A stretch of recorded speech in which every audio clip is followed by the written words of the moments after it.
నమస్తే, welcome to Bhavat media news. ముందుగా headlines.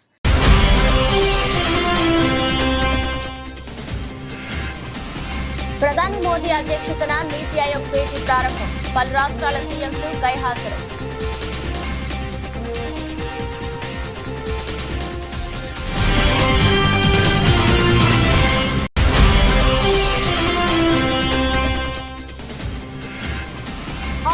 నడుస్తున్న తెలంగాణ అసెంబ్లీ సమావేశాలు. శాసనసభలో సీఎం రేవంత్ రెడ్డి, మాజీ మంత్రి హరీష్ రావు మధ్య మాటల యుద్ధం.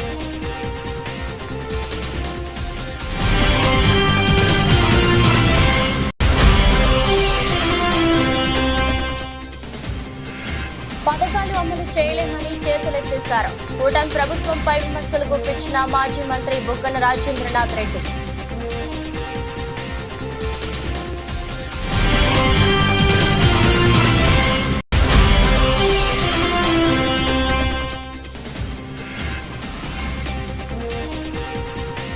రాష్ట్ర బడ్జెట్ వైఫల్యాలపై తీవ్ర స్థాయిలో ధ్వజమెత్తిన బండి సంజయ్. ఆదాయానికి వ్యయానికి పొంతన లేని రాష్ట్ర బడ్జెట్ అని విమర్శ.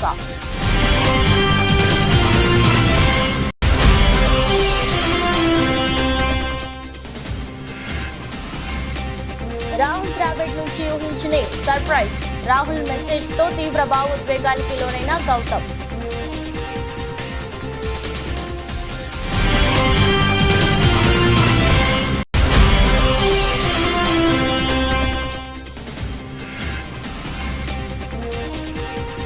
ఐదు రోజుల నష్టాలకు తెరదించిన మార్కెట్. కొత్త రికార్డు నెలకొల్పిన నిఫ్టీ.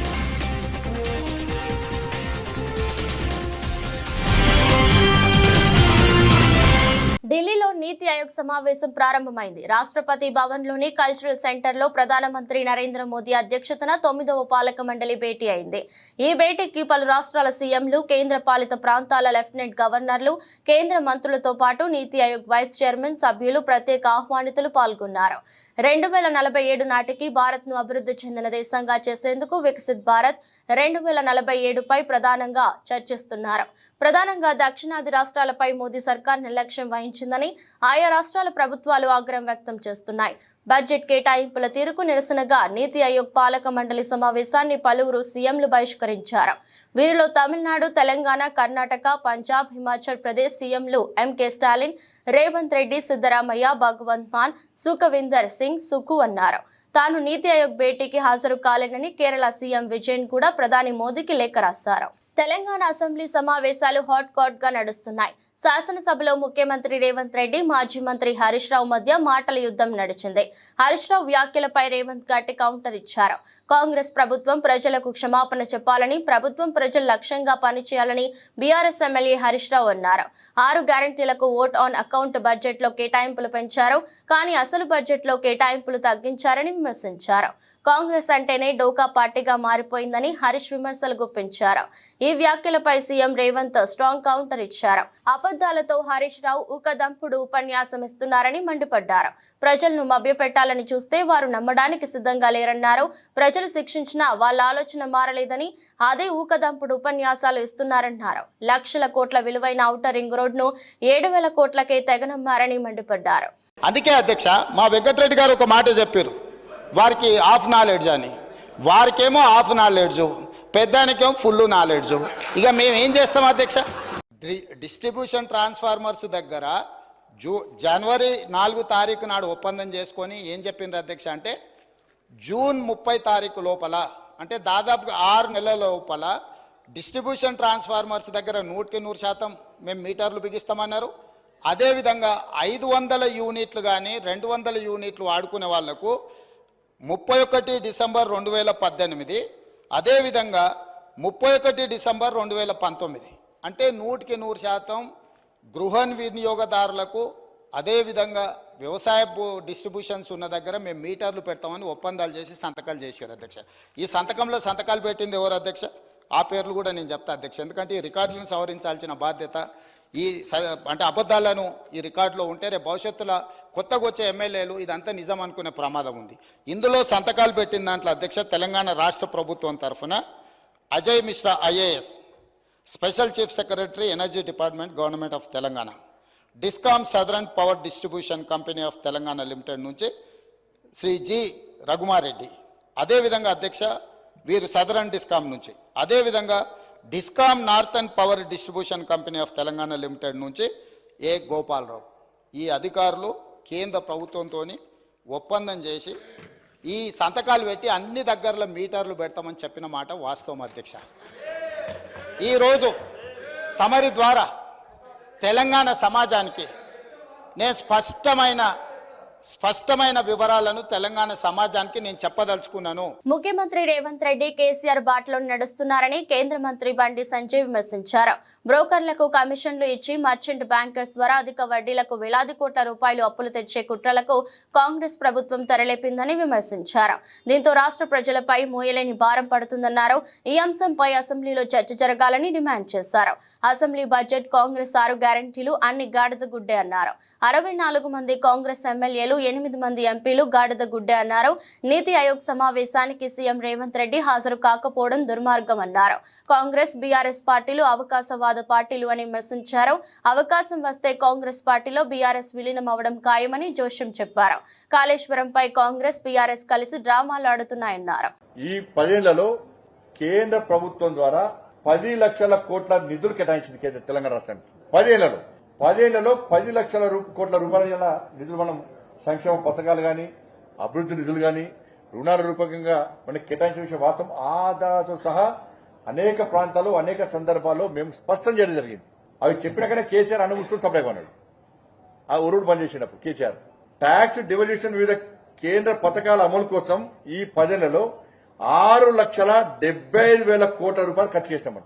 ఇలా కొనుగోలు వడ్లు పత్తి సేకరణ కోసం కొనుగోళ్ల కోసం ఇలా పండించిన ప్రతి గింజ మేమే కొంటాం, కేంద్ర ప్రభుత్వం పెత్తనం ఏంది అని చెప్పి గతంలో కేసీఆర్ మంత్రివర్గం అన్నారు.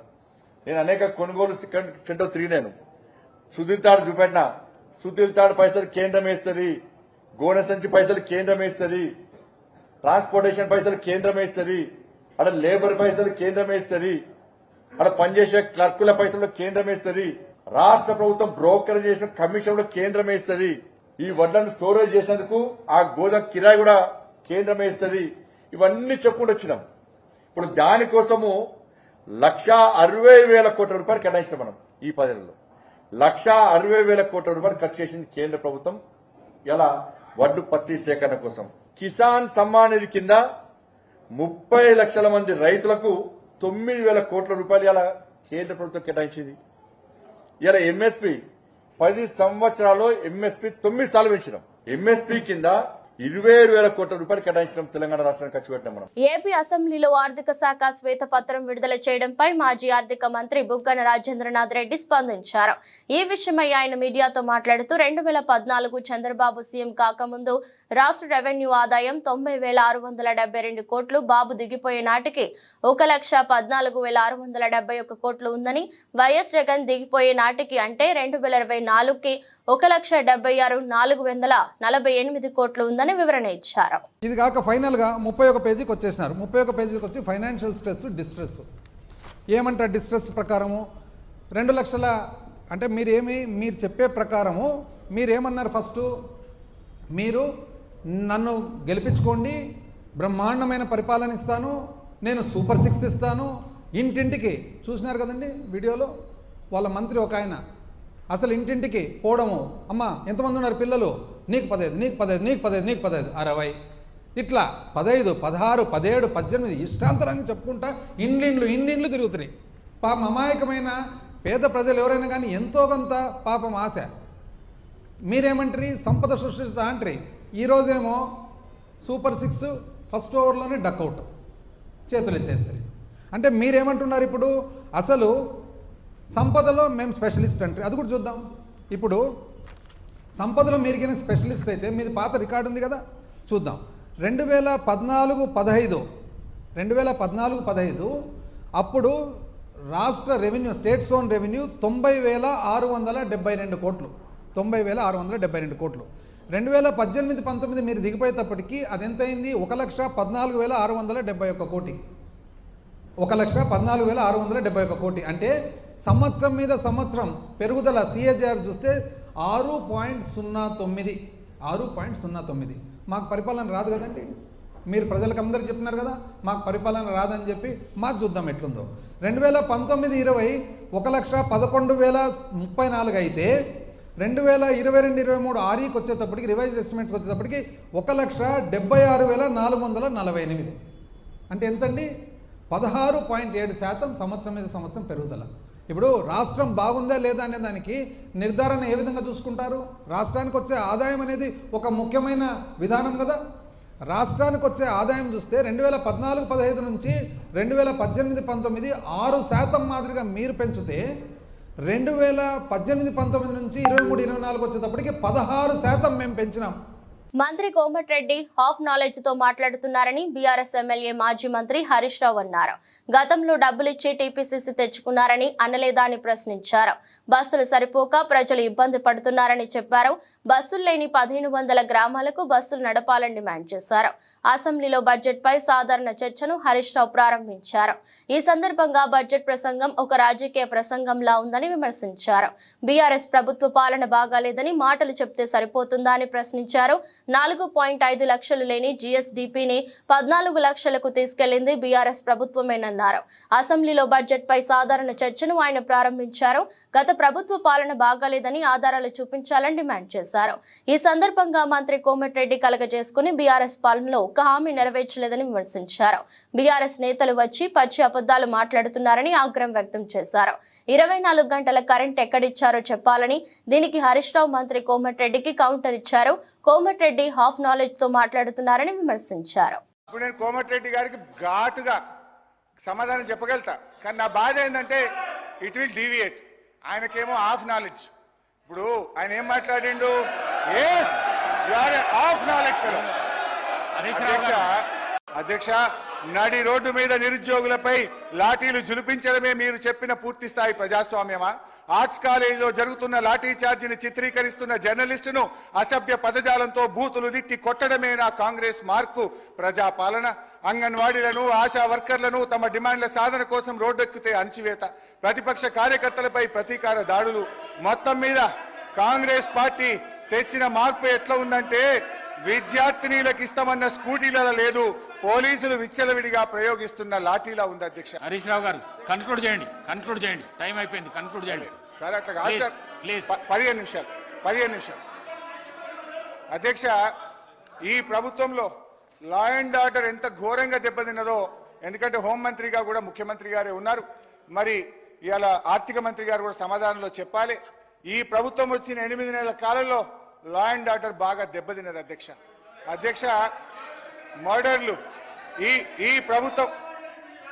ఈ ప్రభుత్వం వచ్చిన తర్వాత మన ఈ 8 నెలల కాలంలో 500 మర్డర్లు జరిగినాయి. అధ్యక్ష, dacoities 60, robberies 400, theft cases 10,000, rape cases 1800 rape కేసులు అయినాయి. అధ్యక్ష, పోయిన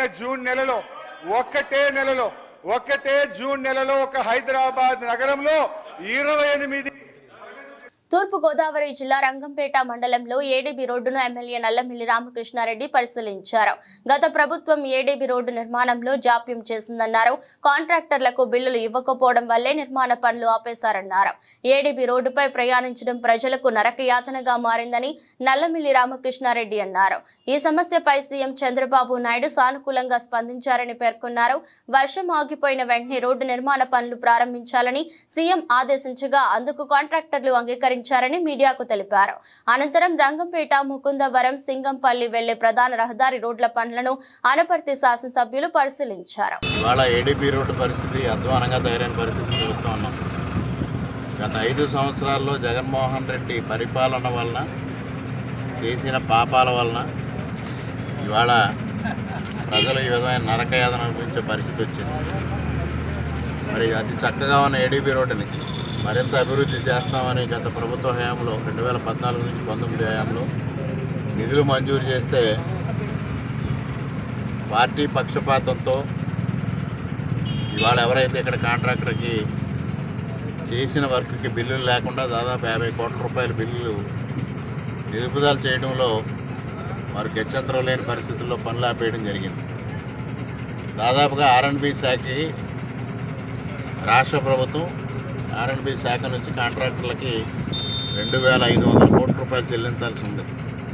దానివల్ల రాష్ట్రంలో ఏ పరిస్థితి దాపరించిందనేది మా అందరికీ తెలుసు. అన్నిటికన్నా దారుణంగా ఈ ఏడీబీ రోడ్డు పైన ప్రయాణం నరకయాతనలా మారింది. మరి ముఖ్యమంత్రి గారిని కూడా సంప్రదించడం జరిగింది. రాష్ట్రంలో సాధ్యమైనంత తొందరగా స్థానిక సంస్థల ఎన్నికల నిర్వహణకు అవసరమైన చర్యలు తీసుకోవాలని ముఖ్యమంత్రి రేవంత్ రెడ్డి అధికారులను ఆదేశించారు. రిజర్వేషన్లకు సంబంధించి బీసీ కమిషన్ సైతం నిర్దిష్ట గడువులోగా నివేదికను ప్రభుత్వానికి సమర్పించాలని చెప్పారు. ఎన్నికల నిర్వహణకు ఎదురవుతున్న ఆటంకాలను ముఖ్యమంత్రి అధికారులను ఆరా తీశారు. కేంద్ర ఎన్నికల సంఘం నుంచి కొత్త ఓటర్ల జాబితా రాష్ట్ర ఎన్నికల సంఘానికి అందాల్సి ఉందని అధికారులు వివరించగా, జాబితా రాగానే వెంటనే ఎన్నికల ప్రక్రియను చేపట్టాలని ముఖ్యమంత్రి సూచించారు. రాష్ట్రంలో పంచాయతీ సంస్థల ఎన్నికల నిర్వహణ అవసరమైన కార్యాచరణపై ముఖ్యమంత్రి సచివాలయంలో ఉప ముఖ్యమంత్రి మల్లుబట్టి విక్రమార్క, మంత్రులు సీతక్క, పొంగులేటి శ్రీనివాసరెడ్డి, పొన్నం ప్రభాకర్, పంచాయతీరాజ్ శాఖ అధికారులతో ఉన్న తస్థాయి సమావేశం సమీక్షించారు. బండ్లగూడ జాగర్ మున్సిపల్ కార్పొరేషన్ లో ప్రోటోకాల్ సమస్య అధికమవుతోంది. అభివృద్ధి పనులలో మేయర్ ప్రమేయం లేకుండానే శంకుస్థాపనలు జరుగుతున్నాయని బండ్లగూడ మేయర్ లతా ప్రేమగౌడ్ నిరసన వ్యక్తం చేశారు. బండ్లగూడ మున్సిపల్ కమిషనర్ ఏకపక్షంగా వ్యవహరిస్తున్నారని, కార్పొరేటర్లకు కనీస మర్యాద కూడా ఇవ్వకుండా వ్యవహరిస్తున్న తీరు బాగోలేదని మేయర్ అన్నారు. బండ్లగూడ జాగర్ లో జరిగే ప్రతి అభివృద్ధి కార్యక్రమంలో ప్రోటోకాల్ ప్రకారం మేయర్ ఆయన తనకు కార్పొరేటర్లకు సమాచారం ఇవ్వకుండా కమిషనర్ ఏకపక్ష నిర్ణయాలు తీసుకుంటున్నారని, దీనిపై రంగారెడ్డి జిల్లా కలెక్టర్ కు ఫిర్యాదు చేసినట్లు బండ్లగూడ జాగీర్ మేయర్ లతా ప్రేమ్ గౌడ్ తెలిపారు. ఈరోజు బండ్లగూడ జాగీర్లో అత్యవసర కౌన్సిల్ మీటింగ్ పెట్టుకోవాలని ఎజెండా కూడా మేము తయారు చేసుకున్నాము. దానికి అందరం సంతకాలు కూడా పెట్టినాము. అయితే కమిషనర్ గారిని రాత్రి అడిగితే మీరు మర్చిపోయానని చెప్పారు. సరే మర్చిపోయే దీని తర్వాత మళ్ళీ 10 గంటలకు మీటింగ్, 11 గంటలకు ఓపెనింగ్ ఉంది, ఇవన్నీ పనులు ఓపెనింగ్ ఉన్నాయని చెప్పేసి అని అంటే సరే అని చెప్పేసి అనుకున్నాము. కానీ సడన్ గా నిన్న ఎజెండా ఎవరికి ఏ కార్పొరేటర్ కి కూడా పంపించలేరు. ఎందుకు పంపించలేరు అంటే మర్చిపోయానని చెప్పారు. అది సరే, మరి అది మర్చిపోతే మేము కూడా ఈ మీటింగ్స్, ఈ ఓపెనింగ్స్ కి కూడా రామని చెప్పేసి, శంకుస్థాపనలో ఓపెనింగ్స్ కి కూడా రామని చెప్పేసి మేమందరం అంటే సరే కోరం మెంబర్స్ అందరు ఎట్లా అంటే అట్లాగే చేస్తామని చెప్పేసి నిన్న నైట్ చెప్పడం జరిగింది. ఇవాళ ఉదయం ఎమ్మెల్యే గారు వస్తున్నారు, నేను కూడా వెళ్తున్నాను, ప్రోటోకాల్ ప్రకారం నేను వెళ్ళిపోతున్నా అని చెప్పేసి వెళ్ళిపోయారు. కనీసం అక్కడ లోకల్ కార్పొరేటర్ లేరు, డిప్యూటీ మేయర్ లేరు, ఎవరు లేకుండా తను ఒక్కడే వెళ్ళి ఇలా చేసుకోవడం మాకేమీ అర్థం కావడం లేదు. ఇలా ఎందుకు జరుగుతుంది, ఎందుకు చేస్తున్నాడో తెలియడం లేదు. మేము ప్రజల చేత ఎన్నుకోబడిన ప్రజాప్రతినిధులం. ఆయన ఒక అధికారి అయితే మేము చెప్పిన మాటకు అంటే విలువ లేదా ఏంటి అని నేను అడుగుతున్నాను, ఇవాళ ప్రశ్నిస్తున్నాను. భారత మాజీ రాష్ట్రపతి missile men Bharat Ratna doctor APJ Abdul Kalam వర్ధంతి సందర్భంగా అబ్దుల్ కలాం సేవా సంస్థ వ్యవస్థాపకులు ఆళ్ల ప్రవీణ్ కుమార్ ఆధ్వర్యంలో నిర్వహించిన కార్యక్రమానికి ముఖ్య అతిథిగా విచ్చేసిన తెలుగుదేశం పార్టీ విశాఖ జిల్లా మాజీ అధ్యక్షులు దాడి రత్నాకర్ గారు అబ్దుల్ కలాం విగ్రహానికి పూలమాలలు వేసి ఘనంగా నివాళులర్పించారు. ఈ సందర్భంగా మాట్లాడుతూ శాస్త్రవేత్తగా, విద్యావేత్తగా దేశానికి రాష్ట్రపతి పదవికి వన్న తీసుకొచ్చారని అన్నారు. ఆయన జీవితాన్ని విద్యార్థులందరూ స్ఫూర్తిగా తీసుకుని ఉన్నత శిఖరాలకు అధిరోహించాలని కోరుతున్నారు. ఆయన ఆదర్శంగా తీసుకుని విద్యార్థులు కూడా ఆ విధంగానే ముందుకెళ్లాల్సిన అవసరం ఉంది. అబ్దుల్ కలాం గారు ముఖ్యంగా మనం చెప్పాలంటే అందరికీ భారతదేశ రాష్ట్రపతిగా మాత్రమే తెలుసు. కానీ ఆయన వెనక ఒక సాధారణుడు, ఒక సామాన్యుడు తలుచుకుంటే, కష్టపడితే ఏదైనా సాధించగలదు అనేటువంటి దానికి ఉదాహరణే అబ్దుల్ కలాం గారు. ఒక పేద తరగతి నుంచి, ఒక పేద కుటుంబం నుంచి పుట్టి, అలాగే ఒక సైంటిస్ట్గా, ఊరికే ఏదో ఒక డిఆర్డీఓలో సైంటిస్ట్ మాత్రమే కాకుండా మిసైల్ మ్యాన్ ఆఫ్ ఇండియా అని పేరు గాంచినటువంటి వ్యక్తి. అంటే మిసైల్ మ్యాన్ ఆఫ్ ఇండియా అంటే ఇవాళ భారతదేశం గర్వపడేటువంటి క్షిపణి ఆయన ప్రత్యేకంగా రూపొందించడం జరిగింది. దాన్ని ఈ రోజుకి కూడా ఇవాళ మన భారతదేశ డిఫెన్స్ అంతా కూడా, రక్షణ వ్యవస్థ అంతా కూడా అది వాడుతూ ఉన్నారు. గర్వకారణంగా ప్రపంచం అంతా కూడా చెప్పుకుంటూ ఉంది. సికింద్రాబాద్ కంటోన్మెంట్ లో కొంతమంది స్వార్థ ప్రయోజనాల కోసం విలీనం వ్యతిరేకిస్తూ ప్రజలను మోసం చేస్తున్నారని కంటోన్మెంట్ వికాస్ మంచ్ నేతలు విమర్శిస్తున్నారు. కంటోన్మెంట్ సివిల్ ప్రాంతాలను జీహెచ్ఎంసీలో విలీనం చేయడం వల్ల పౌరులకు మెరుగైన అభివృద్ధి, ఆత్మగౌరవం అలాగే సౌకర్యాలు కలుగుతాయని వికాస్ మంచ్ అధ్యక్షుడు గడ్డం ఏబుల్ ప్రధాన కార్యదర్శి సంకి రవీందర్ వివరించారు. వికాస్ మంచ్ నేతలు మీడియా సమావేశంలో మాట్లాడుతూ కేంద్ర రాష్ట్ర ప్రభుత్వాలు విలీనం విషయంలో ప్రక్రియలు కొనసాగిస్తున్న తరుణంలో విలీనానికి వ్యతిరేకంగా వివరించడం ప్రజలు గమనిస్తున్నారని విమర్శలు చేశారు. ఇదిలా ఉండగా భారత ప్రభుత్వం రక్షణ శాఖ ఆధ్వర్యంలో కంటోన్మెంట్ అభివృద్ధికి నామమాత్రపు నిధులు మాత్రమే కేటాయిస్తుందని ఏబుల్ రవీందర్ బాబు తెలిపారు. అలాగే ఫుల్ బోర్డు ఉన్నప్పుడు సుప్రీంకోర్టు ఒక జడ్జిమెంట్ రావడం జరిగింది. అది ఎక్కడో మధ్యప్రదేశ్లో జరిగిన ఇష్యూకి సుప్రీంకోర్టు ఒక ఆర్డర్ పాస్ చేయడం జరిగింది.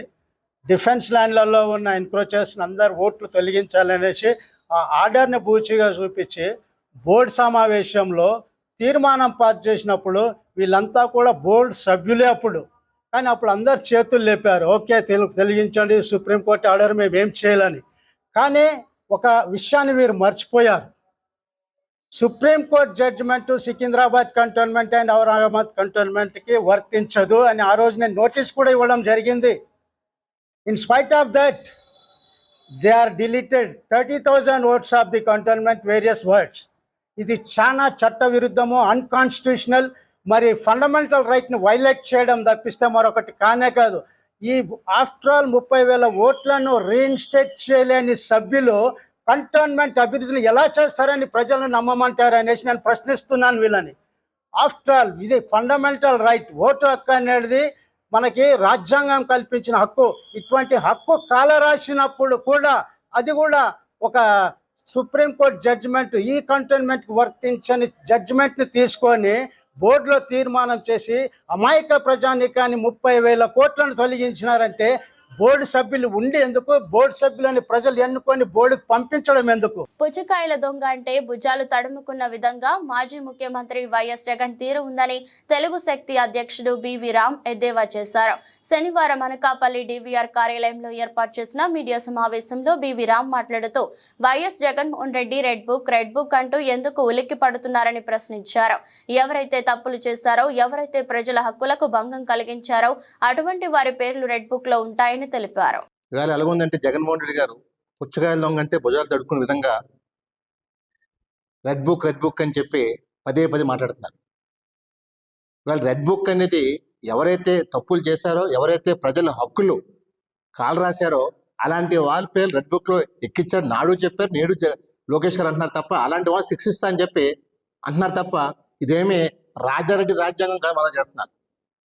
ఇవాళ జగన్మోహన్ రెడ్డి గారు ముఖ్యమంత్రి ఉన్న టైంలో ప్రజల్ని అన్ని జిల్లాల్లోని ప్రజల్ని పీడించారు. ఎవరైనా వాట్సాప్లో పోస్ట్ ఫార్వర్డ్ చేస్తేనే అరెస్టులు చేశారు. మరి ఈవేళ అన్నీ మర్చిపోయినట్టు ఏదో ఢిల్లీలో వెళ్ళి రాష్ట్రంలో అరాచకాలు జరిగిపోతున్నాయి, చాలా విధ్వంసం జరిగిపోతున్నాయని చెప్పి ఒక ఫోటో ఎగ్జిబిషన్ పేరుతో హై డ్రామా ఆడేది మనం చేస్తున్నాం. పోనీ ఆ ఎగ్జిబిషన్కి ప్రధాన పక్షపాత పార్టీ కేంద్రంలో కాంగ్రెస్ పార్టీ వచ్చిందో అడిగితే దానికి ఏదో చంద్రబాబు నాయుడుతో కుమ్మక్కారని చెప్పి తప్పుడు మాట్లాడుతున్నారు. నిజాంపేట గ్రామ పంచాయతీ పరిధిలోని హబీబ్ నగర్ కాలనీకి వెళ్లే ప్రధాన రహదారి చినుకు పడితే బురదమయంగా గుంతలు ఏర్పడటంతో కాలనీ వాసులు ఇబ్బందులకు గురవుతున్నారు. కాలనీలో సుమారు 20 ఇండ్లు ఉంటాయని, వీరి సమస్యలు తీర్చేవారే కరువయ్యారని ఆవేదన వ్యక్తం చేశారు.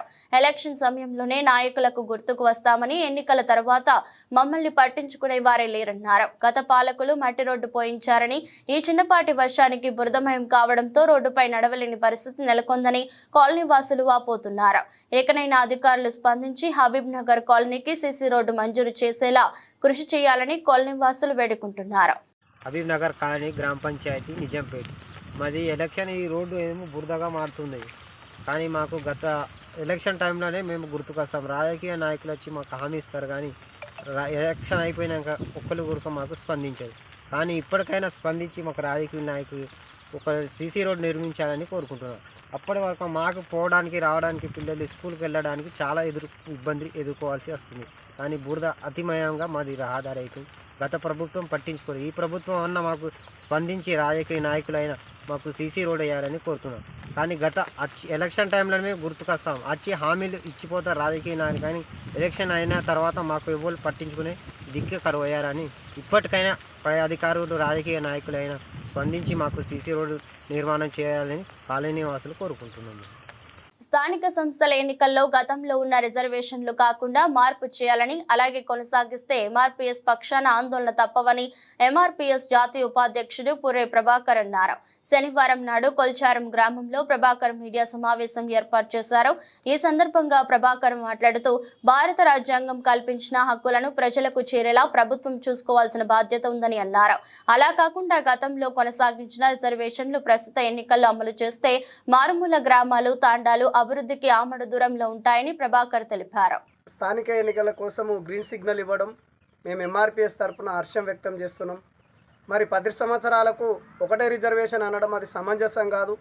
స్వతంత్ర భారతదేశంలో, ప్రజాస్వామ్య దేశంలో భారత రాజ్యాంగం అంటే ఈ ప్రపంచమే గుర్తించదగ్గ విషయం ఉన్నది. కాబట్టి తక్షణమే మీరు పాత రిజర్వేషన్లనే యథావిధిగా కొనసాగిస్తామని చెప్తున్నారు. కాబట్టి అది కాదు, అది మార్పు చేయవలసిన అవసరం ఎంతైనా ఉన్నది. మారుమూల గ్రామాలల్లో చాలామందికి రిజర్వేషన్లు అందక చాలా వెనుకబడి ఉన్నారు. కాబట్టి దయచేసి భారత రాజ్యాంగాన్ని కాపాడదాం. మరి ఇంకోటి ఏంటంటే లాస్ట్ సంవత్సరము అన్ని విలేజ్లలో కావచ్చు, గ్రామ స్థాయిలో కావచ్చు, మున్సిపాల్లో కావచ్చు, అక్కడక్కడ వచ్చినటువంటి రిజర్వేషన్లే మీరు యథావిధిగా కొనసాగిస్తామని చెప్తున్నారు. కాదు, దానికి రిజర్వేషన్ 5 సంవత్సరాలకు ఒకసారి మార్పు అనేది ఉన్నది. కాబట్టి భారతదేశంలో రాజ్యాంగంలో మనకి ఇచ్చినటువంటి హక్కుల కోసం రాజ్యాంగం ఉన్నది. కాబట్టి ఈ హక్కులలో మరి రాజ్యాంగంలో కల్పించినటువంటి రిజర్వేషన్లు మరి 5 సంవత్సరాలకు ఒకసారి మార్పు చేయవలసిన అవసరం ఎంతైనా ఉన్నది. కాబట్టి దయచేసి మీరు యథావిధిగా కొనసాగిస్తామన్నమాట అది వద్దు, దయచేసి వెనకకు తీసుకోండి. టీమిండియా హెడ్ కోచ్ గా తన ప్రయాణం ప్రారంభించిన గౌతమ్ గంభీర్ కు మాజీ కోచ్ రాహుల్ ద్రావిడ్ ఊహించని సర్ప్రైజ్ ఇచ్చారు. కోచ్ బాధ్యతలో ఎదురయ్యే సవాళ్లు, అనుభవాల గురించి చెప్తూ ఆడియో సందేశాన్ని షేర్ చేశారు. బీసీసీఐ ఈ మెసేజ్ ను గౌతమ్ తో పంచుకుంది. రాహుల్ సందేశం విని అతడు తీవ్ర భావోద్వేగానికి లోను కాగా ఇందుకు సంబంధించిన వీడియోను బీసీసీఐ నెట్టింటా పంచుకుంది. మీకో సర్ప్రైజ్ అంటూ బీసీసీఐ వారు రాహుల్ సందేశాన్ని గౌతమ్ ముందుంచారు. కాగా రాహుల్ ద్రావిడ్ సందేశం విని తాను ఉద్వేగానికి లోనైనట్టు గంభీర్ చెప్పాడు. రాహుల్ తనకు ఆదర్శమని అన్నాడు. తాను చూసిన అత్యంత నిస్వార్థ క్రీడాకారుడు రాహుల్ ద్రావిడ్ అని కొనియాడారు. రాబోయే తరాలు కూడా రాహుల్ నుంచి నేర్చుకోవాల్సింది ఎంతో ఉంటుందని తెలిపారు. ఈక్విటీ మార్కెట్ 5 రోజుల వరకు వరుస నష్టాలకు తెరదించింది. అమెరికాలో జీడీపీ గణాంకాలు ఆశించిన దానికన్నా మెరుగ్గా ఉండటంతో పాటు ఇన్వెస్టర్లు తగ్గినప్పుడు కొను అనే సూత్రాన్ని పాటించి విలువ ఆధారిత కొనుగోళ్లు జరపడం మార్కెట్ కు ఊపిరిలో పోస్తుంది. ఇన్ఫోసిస్, ఎయిర్టెల్, ఆర్ఐఎల్ వంటి బ్లూ చిప్ షేర్లలో జరిగిన కొనుగోళ్లు మార్కెట్ ను పరుగులు పెట్టించాయి. ఈక్విటీ సూచీలు 1.7% మేరకు లాభపడ్డాయి. నిఫ్టీ అయితే సరికొత్త జీవితకాల గరిష్ట స్థాయిని నమోదు చేసింది. 428.75 పాయింట్లు లాభపడి 24,834.85 వద్ద స్థిరపడింది. సెన్సెక్స్ 1,292.92 పాయింట్లు లాభపడి 81,332.72 వద్ద ముగిసింది. ఇంట్రాడేలో సెన్సెక్స్ 1,387.38 పాయింట్లు లాభపడి 81,427.18 పాయింట్లు గరిష్టాన్ని నమోదు చేసింది. అయితే ఈ రెండు స్థాయిలు గతంలో సెన్సెక్స్ నమోదు చేసిన జీవితకాల గరిష్ట స్థాయిల కన్నా దిగువనే ఉన్నాయి. వారం మొత్తం మీద సెన్సెక్స్ 728 పాయింట్లు, నిఫ్టీ 304 పాయింట్లు లాభపడ్డాయి. నెస్లే మినహా సెన్సెక్స్ షేర్లన్నీ లాభపడ్డాయి. 4.51%తో భారతీ ఎయిర్టెల్ లాభపడిన షేర్లలో ఉంది. వార్తలు ముగించే ముందు మరోసారి హెడ్లైన్స్.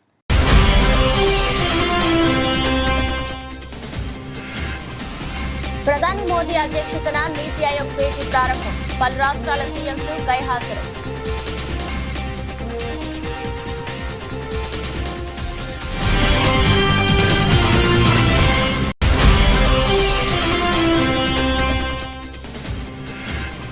హాట్గా నడుస్తున్న తెలంగాణ అసెంబ్లీ సమావేశాలు. శాసనసభలో సీఎం రేవంత్ రెడ్డి, మాజీ మంత్రి హరీష్ రావు మధ్య మాటల యుద్ధం.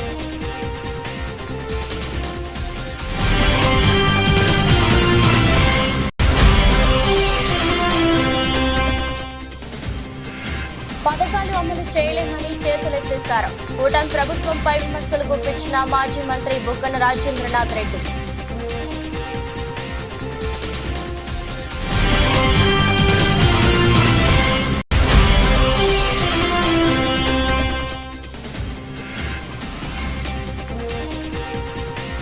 రాష్ట్ర బడ్జెట్ వైఫల్యాలపై తీవ్ర స్థాయిలో ధ్వజమెత్తిన బండి సంజయ్. ఆదాయానికి వ్యయానికి పొంతం లేని రాష్ట్ర బడ్జెట్ అని విమర్శ.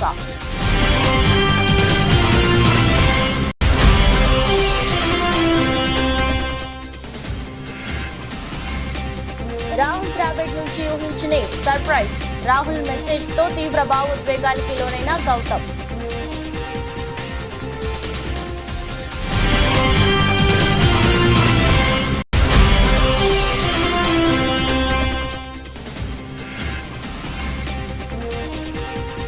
ఐదు రోజుల నష్టాలకు తెరదించిన మార్కెట్. కొత్త రికార్డు నెలకొల్పిన నిఫ్టీ.